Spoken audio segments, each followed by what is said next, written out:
the countdown is on. In less than 48 hours, people across the United Kingdom will be heading to the polls to decide who will take on the top job at number 10. Welcome to Island Life with me, Siobhán Fletcher.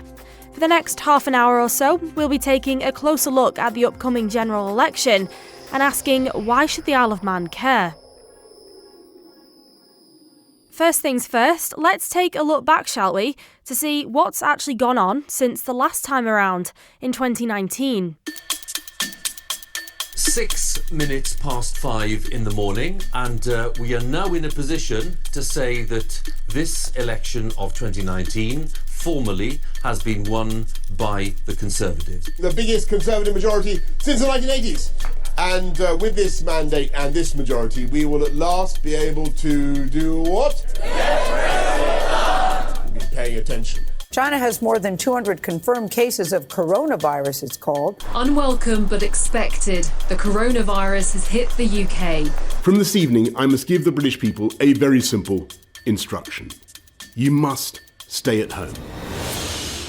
Thousands of businesses have been disrupted as record numbers of people are forced to self-isolate following a ping from the NHS app. To get customers back into restaurants, cafes and pubs and protect the 1.8 million people who work in them, I can announce today that for the month of August, we will give everyone in the country an Eat Out to Help Out discount. The Russian President Vladimir Putin has launched a major military operation against Ukraine. 4 months ago, on the 8th of December, Boris Johnson had also addressed the issue of lockdown parties in Downing Street. I can understand how infuriating it must be to think that the people who have been setting the rules have not been following the rules. But one of the people who was setting the rules and not following them was the Prime Minister. And I want you to know how sad I am to be giving up the best job in the world. But them's the breaks. Rishi Sunak, 60,399. Liz Truss, 81,326. And the big cheer for Liz Truss, who walks with purpose and a smile up towards the lectern to greet people for the first time as Prime Minister. I have just accepted Her Majesty the Queen's kind invitation to form a new government. The disastrous mini-budget with its unfunded tax cuts. But I'm not going to cut the additional rate of tax today, Mr. Speaker. I'm going to abolish it altogether. With opinion polls beyond bleak for the governing Tories, one tabloid has set up a live stream of a head of lettuce to see if it outlasts the beleaguered leader. A book is being written about the Prime Minister's time in office. Apparently it's going to be out by Christmas. Is that the release date or the title? Given the situation, I cannot deliver the mandate on which I was elected by the Conservative Party. I have therefore spoken to His Majesty the King to notify him that I am resigning as leader of the Conservative Party. I have just been to Buckingham Palace and accepted His Majesty the King's invitation to form a government in his name. Now, another big story today. Scotland's First Minister is resigning. Nicola Sturgeon has led the Scottish National Party, which wants independence from Britain for more than 8 years. Now, she told a hastily arranged news conference that it was the right time to make way for someone else and insisted her decision wasn't prompted by short-term pressures. Ms Sturgeon has faced criticism recently for supporting reforms to gender laws. Some in her party also want a more radical stance on breaking away from the UK. She resigned in the middle of March, and today she becomes the third senior member of her party to be arrested in connection with this investigation. She did release a statement after being released without charge, and she said the whole thing has been deeply distressing and she is innocent of wrongdoing. She also stressed that she would never harm the SNP, but the reality is the last few months have been the most difficult the party has ever faced. They arrived in 2 cars, but they're now preparing to form one government. The DUP leader's deal to restore power sharing has paved the way for Michelle O'Neill to become Northern Ireland's first nationalist First Minister. I welcome that. That's exactly where we all should be. This is what goes to the heart of the Good Friday Agreement. As Wales fans hoped for triumph in the Six Nations, triumph here for Vaughan Gething, who narrowly beat rival Jeremy Miles to be crowned leader of Wales's Labour Party and soon to be First Minister. But today, we turn a page in the book of our nation's history. Subject to a vote in the Welsh Assembly on Wednesday, he'll be the first black leader anywhere in Europe. He's only been in charge in Wales for 78 days, but the spotlight on how long Vaughan Gething can last is intensifying. Controversy over a £200,000 donation during his leadership campaign, the deleting of phone messages during COVID, and the sacking of a minister have all led to today's vote of no confidence. Earlier today, I spoke with His Majesty the King to request the dissolution of Parliament. The King has granted this request, and we will have a general election on the 4th of July. Since the current UK Prime Minister made that announcement back in May, the usual election campaign mudslinging has taken place. The Tories have attacked Labour, Labour have attacked the Tories. Nigel Farage has made a return to the UK political front lines with an announcement he's standing as the head of a new party for him, Reform UK. Oh, and he's had a milkshake or two thrown his way too. Ed Davey, the leader of the Liberal Democrats, has seemingly taken up every outdoor adventure sport possible on his mission for votes, while the Green Party has set its sights on trying to get their seat tally up to 4 in the Commons. The SNP are out battling a potential Labour upswing in the north, and eyes are on Wales to see which way that'll go, especially given its recently ousted First Minister. It's largely being seen as a staging post in the far longer trek towards the next Senate election in 2026. And across the Irish Sea, the delicate balance of who's in power there is always on minds at Westminster. The UK's 2019 election was the first in which nationalist parties, with 9, took more seats than Unionists, who had 8. That trend may strengthen on Thursday because Northern Ireland has several marginal seats, or it could turn on its head. Everything's to play for in all 4 nations across the United Kingdom as the population heads to the polling booth this week. But what about that little island plonked right there in the middle of all the action? What does any of this actually mean to the Isle of Man, and will the outcome impact Manxies in any way? I caught up with several members of the Council of Ministers, but first I headed down to Strand Street to find out what you think. I'm just surveying people today to find out whether you care about the upcoming UK general election at all. Yeah, I do. I didn't register when I was at uni, so unfortunately I can't vote now, which is a bit annoying. But yeah, I think I do, a bit. Do you think that the outcome will kind of matter for the Isle of Man at all? I think a little bit, yeah. I'm not big on politics, I'm not too sure, but I think there are some advantages either way. Yeah. And you said you didn't register there, but you wish you kind of could have voted in this one. Is that because you lean in a particular way of who you would have wanted to vote for? Yeah, I'm not a big fan of the Tories, really. And I got a lot of friends in the UK and I want to move there eventually, so it's kind of like, if Labour were in power, I think we'd have a bit more chance, but I don't know. Do you care about the upcoming UK general election at all? Yes, would be fair to say. Do you think that it impacts the Isle of Man at all? I would imagine it will, yeah, if it's a Labour government. Can you vote in the UK? No. Do you wish that we maybe could, or we could have more of a say over there? Not really sure about that one. No, thank you very much. Cheers. Do you care about the upcoming UK general election? Yes. And do you think the outcome will impact the Isle of Man in any way? I think it probably has, but I haven't thought too deeply about that. I suppose being from the UK originally, I've been more thinking about it in those terms, but I hadn't thought too deeply about the Ireland impact. And as you're from the UK originally, are you voting in the upcoming election? No, I'm not. Do you wish you'd signed up, or would you think about it in the future? Yeah, because I didn't realise that they've changed the rule now, and there used to be a 15-year limit, and it's gone, and I found out too late. We're here today trying to find out whether you care about the upcoming UK general election. No, not really, but I'll be voting for Farage. I think he's the best man. And so you're eligible to vote over in the UK then? No. But if you were there, you would? I would do, yes, definitely. Do you think the outcome will matter for the Isle of Man at all, depending on who wins? No, not at all. Do you care about the upcoming UK general election? Yep, myself and my partner have watched every single debate on TV, and it always ends up with us being so frustrated with the fact that we can't vote and we can't do anything to make things better for us here. So that's my next question is, do you think that the UK general election impacts the Isle of Man then? Absolutely. One thing that keeps coming up quite a lot is mortgage rates, and that's something that we've struggled with. So annoyingly, our fixed term came to an end during Liz Truss. So that was wonderful.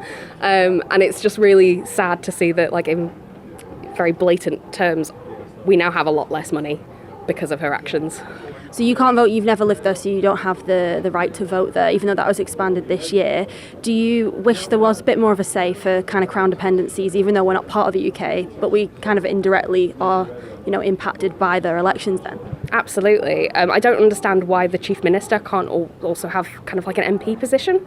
So obviously it would be maybe more people for less of a vote, but I still think that we should have the right to have a say. Do you guys care at all about the upcoming UK general election? A little bit. A bit here and there. Here and there. Yeah. Can you vote in it at all? Yes. Yeah. And will you be? Yes. So you don't need to tell me who you're voting for, but do you think that the outcome will impact the Isle of Man in any way? No, I couldn't imagine so. Yeah. I doubtful of that, to be honest, yeah. Do you think that there'll be any great change at all next week, or? No, I don't think it'll go to the right place. I think it'll stay quite similar. I don't think there'll be many changes. No, I think either way it goes, it'll stay pretty much the same. Probably looking more in the next 4 to 5 years is when you'll probably see a big change come, but I think next week won't really change much, to be fair. Are you watching what's happening in the upcoming UK general election, and do you care what's happening over there? Yes, yeah, I'm watching it. I'm originally Scottish. And so are you voting in it then? I won't be voting, no. Won't be voting. So I am. I'm living in the Isle of Man now, but I'm still interested to see, because it's going to affect what happens over here, of course. Well, that was my next question. So do you think it makes a big impact what happens over there? Yeah, it does for me. I work in tax, so it tends to have a fall. What happens across there and what HMRC decides can have an impact on what I do in terms of my business. So it does matter, yeah. And then you're the first Scottish person I've spoken to. Are you expecting a big swing in Scotland at all? Do you think that we'll actually see much of a difference there? No, I don't think so. No. I think the Scottish people will always vote SNP. I don't think anything will ever change it. Scandals don't seem to matter, I don't think so. So that's the word on the street, but what does the election mean for our government here? First up, I spoke to Health and Social Care Minister Laurie Hooper. In terms of the health services here on the Isle of Man, what does the UK government actually mean for you? On a day-to-day, do we do much work with them? So we have a lot of relations with the UK, obviously. You'll be aware of things like the British Irish Council happening right now on the island. It's happening in the first couple of weeks of June. So we do a lot of that kind of cross-government work with not just the UK government, but Scottish, Welsh, Northern Irish, Jersey, Guernsey. There's a lot of close connections in kind of that British family, as it were. From a more practical perspective, we have relationships with, so for example, the CQC, which is the UK's inspectors, Ofsted as well, have done some inspections for us in the health service on the island. So that's very much more at an agency level rather than a national UK level. We have relationships with NHS England, with NHSI and the health training bodies and all that kind of stuff. Relationships with the MHRA, the medicines regulator. So we've got lots of these kind of agency level relationships. From the department's perspective, we have our reciprocal health agreement, obviously, which is actually government to government. So that's one of the few things which is obviously directly impacted by our relations with the UK. And then we have lots of relationships at a more local level. So Liverpool hospitals, for example, heart and chest, all that kind of stuff. And that's very much at a much more NHS trust level, very much more local government, local authority kind of level as well. So I would say we have relationships through the spectrum, if I'm honest. And a lot of that can be affected by changes in UK governments, but actually can also be affected by changes in UK government policy. So even if the government stays the same, but they decide to take a different tack on something, it can have a really big impact on us sometimes, especially when you're dealing with kind of the international dimension. Mm-hmm. In terms of the reciprocal health agreement, in layman's terms, what does that mean for the health service user here? So the reciprocal health agreement is essentially, gives you some cover if you go to the UK. So if I go to the UK and I fall over and hurt myself, I can go to an A&E and they won't charge charge me for the privilege. And it works the same in reverse. If I need proper treatment, long-term care, that's slightly different. But if I have an accident in the UK and I need to access A&E, I can do that in the UK, and they won't charge me any more than they would charge a UK resident, which is nothing. So that works really well for us. And again, it's reciprocal, so we do the same for UK visitors to the island. That's the kind of thing that's really big picture. We renegotiated it quite recently to extend the agreement a little bit, get slightly better terms for both sides, and that was a really positive move actually with us and the UK government working together. So that was quite positive. But like I say, mostly from a government perspective, from an NHS perspective at least, our relationships are at a slightly lower level, more of that agency level. But it does help having contacts in the Scottish government and the Welsh government. So we're trying to get some work done with inspection of our care homes on the island. The Scottish Care Inspectorate are great at inspecting adult social work. So I wrote to the Minister in Scotland and said, hi, could you point me in the right direction? Could you give us an introduction? And he's been great to help us, put us in touch and make contacts. So actually having some of these contacts and relationships through things like BIC can really help. So then the bottom line is, regardless of what the outcome is, really it's just that continued working relationship and just seeing how we get on with whoever we're working with directly. Yeah, the biggest change that I think we'll see is in people's expectations. So, if you have a new government and whoever they are, if they decide suddenly we're going to make NHS care free for everybody, social care is going to be free like it is in Scotland, immediately there'll be an expectation on the island that we should do that as well. If they make an announcement that says we're going to cut waiting lists to 5 minutes, we'll have the same expectation here that says, oh, actually, that's what they're doing in the UK, we should do the same thing. So that tends to be the biggest impact we see is not necessarily who's in power, but what they decide to do. And so when they make big announcements about what they're doing around investing in health or education or whatever it may be, we tend to then see a similar upsurge on the island of interest of people saying, well, if that's what they're doing around free childcare or free healthcare or whatever it may be, what's the Isle of Man government doing? How are we comparable? Because obviously we are in some ways competing with the UK. We want to attract new residents, we want to keep people here and stop our residents from deciding to go and live in the UK. So everything that they do impacts on us at a much more granular level, because it makes people think, well, actually, is the Isle of Man a better place to live than England is going to be after they make all these wonderful changes? And often it is around then what the reality of those pledges might mean, so that you could announce something like free childcare for everybody, and then when you read the small print, actually it's not quite as great as everyone makes it sound. But then that's kind of the impact you have here, is trying to explain to people the reality of what we offer versus what they offer and how things are changing. So I think it's fair to say that a change in UK government to whoever is going to be the new government in the UK will have an impact on us, but I think it will be much more in that space of how it changes what people would like us to be doing and how they expect our services to then change as a result of what the UK does off the back of it, rather than it being, does it matter who's in power? Ultimately, the Isle of Man government's position has always been, we'll work with anyone. We've got good relations with all the parties, as far as I know, in Scotland, Wales, England and across Northern and Southern Ireland. So we'd like to work with everybody. We'd like to have those conversations keep going, very positive relationships, but ultimately then it's when they make announcements about what they're doing in the UK, that's when then we need to think, actually, how does that affect on our position, on our competitiveness? And in some cases, well, if they're doing things, can we piggyback on that? Is that something we can join in with, we can benefit from? Or in some cases, how can we help? Next up, I spoke to Environment, Food and Agriculture Minister Claire Barber. So we're speaking ahead of the UK general election. We're speaking ahead of polling day. People haven't headed out yet. But I wanted to sort of get to know why the UK election might matter for the Isle of Man, and if it does matter at all, and what the kind of working relationship looks like for our department with, the UK departments. So on the day-to-day, do you have any contact with the UK government, or is it more ideological? Is it more you have shared policy? Obviously, you represent environment, food and agriculture. Presumably there's lots of shared agricultural policy, and we ship produce over, so what's it kind of look like? What's that working relationship look like?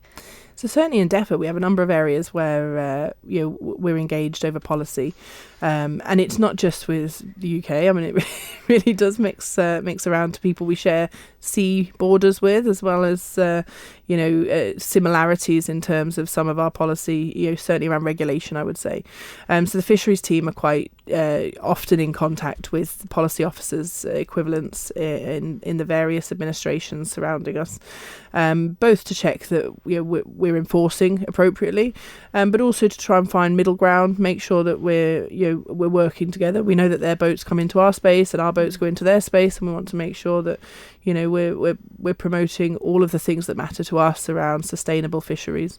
So there's quite a big piece of work there, also in terms of our regulation and our regulatory picture. So some of the things that we follow the UK because we want to allow our businesses here to trade. And so we need to make sure that we're following on in terms of those agreements they have. If we're not compliant, then we could potentially put that at risk for our local producers. So in terms of what happens for us, at an election, I mean, it's no different than what would happen if there was a policy shift at any other time. And actually, I think one of the things I've found really interesting since being in council and ministers, I suppose, is just how important some of the relationships we build through, for example, the British Irish Council, Commonwealth Parliamentary Association, just getting to know people, both the people who are currently in the seat of power, but also the people who may well be in the future. And that happens within the established political party of the day who are in power, because sometimes things change, and we've seen that quite a lot over the last couple of years. So actually it's really important that we just maintain strong links, I would suggest, with a whole plethora of politicians, not just in the British government, but also in the Scottish nation, Welsh Parliament, and of course over in Northern and Southern Ireland. So I find it actually really interesting, but we know we sometimes we have to shift, but actually in the vast majority of cases we are autonomous. But I mean, to give one example, I suppose, was the piece around dangerous dogs. So the UK made the decision to extend dangerous dogs to the XL bullies. Now that would have potentially left us with a gap where people could have exported all of those dogs to the Isle of Man to avoid complying with the UK legislation. So what we did was we put an import ban. So actually the dogs that are here already, that's fine. What we didn't want was to suddenly have a large influx of dogs where there are, a number of cases that provide some evidence that there can be a risk. So there are a number of times when we're always horizon scanning, looking at things that might change, and then understanding what that means for us. But as I say, that's not unique to the election. I guess as well, the big talking point at the minute around produce, in terms of we had Tesco come over and take over all the ShopRite stores. So that idea of having Manx products on the shelves there and things. So you've got, that's obviously business related, but within that framework of regulation, like you said, and you mentioned fishing and quotas and things, but obviously, like you said, mentioned there as well, if a policy shifts over in the UK, for example, around a farming practice, do we, in layman's terms, do we kind of look at what they do and then think, does that work here? Do we want that here? I'm not saying we always follow the UK on things, we certainly don't, but do you, is there that lead by example, and then do you sort of see, running up to election time, what the manifestos are and things like that, or does it really come down to what policy of the day rather than the government of the day? So I think we're always looking, and I mean sometimes you can see great policy from people who aren't in power. Equally, we look further afield as well. Certainly if you look at our legislation, it will tell you where things are drafted from, and sometimes we'll see New Zealand, you might see stuff from Australia, you might see a number of other countries. They're ones I can think of recently that there have been synergies in terms of legislation we've drafted. So there really isn't there's no hard border as to where we can go to look for good policy, and we're really looking for things that make sense for the Isle of Man. And sometimes we have to reflect that the UK is a much bigger nation, and some of the things that they do simply don't make sense here. So while we're monitoring it, we're looking at it, we want to understand the impact, of course, on us, and if there is anything, we want to make sure we're looking to manage that. In the vast majority of cases, we really do maintain that autonomy, to be able to make our own decisions. As I say, that there are a number of notable exceptions, but normally where we want to utilise an agreement that the UK have with somewhere else, so we want to sneak in off the back of it, in which case we want to make sure that we're compliant so that we don't inadvertently restrict ourselves, or I say ourselves, but people who are seeking to utilise that agreement from the island. Perfect. And I guess kind of my final question for you would be, when you set up things like legislation or trade deals or, certain reciprocal agreements with the UK, presumably it kind of come with a shelf life. Say we get a new government in the UK on Thursday, say it's a complete upheaval, completely new look in the Houses of Parliament. Would there be thoughts in the department's head of, right, we need to look at these different policies because they're going to get changed? Or is that timeline run separately to the election, if you get what I mean? Yeah, so I don't think it's not specific to the election. And I mean, it's interesting because as much as you can have a complete shift in terms of a party, it would be very unusual, I would say, for a sudden complete shift in everything. Mm-hmm. You know, the reality is that actually most parliaments and certainly governments are looking for stability. Mm-hmm. So there'll be some things that change because they're the government of the day have a different outlook on something. But the reality is, I wouldn't expect ever within a changing government or within an established government there to be a sudden huge shift. Just simply because the impact that can have detrimentally to their own economy. So as I say, we keep in touch with officers. There tends to be a feeling of things that might come about, areas where there might be concern. I've had calls, intergovernment calls with ministers in other nations where there's been something that we've chosen to do that's just caused a little bit of concern from their perspective, often to do with fisheries, and access to the waters. But it's important we have those conversations, keep those open lines, understand where they're coming from. But also it's absolutely right that we're here to, as I say, preserve the sustainability of the fisheries in our own waters. That's our remit. We've got very clear agreements in place, to protect, and that's very much what we're working to. So, I'm not expecting, ever there to be a sudden, oh my goodness, everything's going to change. But it's absolutely why we keep conversations up with colleagues across all of the surrounding nations, really, because actually you just never know when that might be quite useful to understand better the reasoning behind something, and to make sure that at all times we're putting the needs and the priorities of the Isle of Man first. And finally for today, Treasury Minister Alex Allinson told me the focus of his department is continuity, regardless of who gets into power on Thursday. So Treasury have always had very close relationships with the Treasury in the UK. A lot of that is at officer level. So when we're talking about legislation, some of the agreements we have, such as VAT sharing, it's very much at an officer level. And so you've got that continuity, whoever happens to be in power. And I think we've cultivated that both with the UK government, with lots of other governments as well. So we will deal with whoever's in power in terms of the political party. And I think any new government, whichever colour it is coming in, there will be changes. There will be changes in terms of who's at the top, who's in various departments, and we're ready for that. The other aspect, obviously, is we've signed up to a lot of international trade agreements, international tax agreements. All those will carry on as such.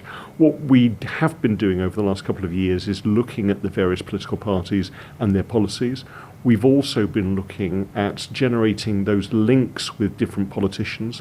So personally, I was over at the Labour Party conference last October, talking to quite a few Labour Party politicians. That was partly just to get that visibility and understanding of the Isle of Man.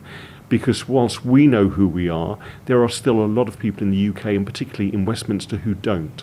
So reaching out to different political parties, different politicians is really important, so that they have an understanding of who we are if they get into power. The other aspect is at a more regional level. The Chief Minister has been cultivating relationships with the Northern Mayors. Now, obviously, they're not up for election, but they are also very important. It's not all about Westminster.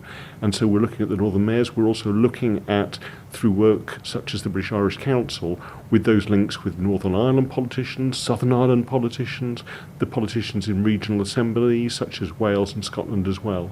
So whoever comes into power, whoever are in those positions of responsibility, I would hope that they will have an awareness of the Isle of Man, so that if something hits their desks about us, they know who to pick up the phone and call. I suppose in terms of, trade and financial regulations, you may be having to look, like you say, regionally at, where our ports are and where those relationships are. In terms of, you mentioned the policy of different parties, do you have to kind of stay across, say on Thursday, Labour got in and they wanted to U-haul their entire, tax system or something, made some sweeping change.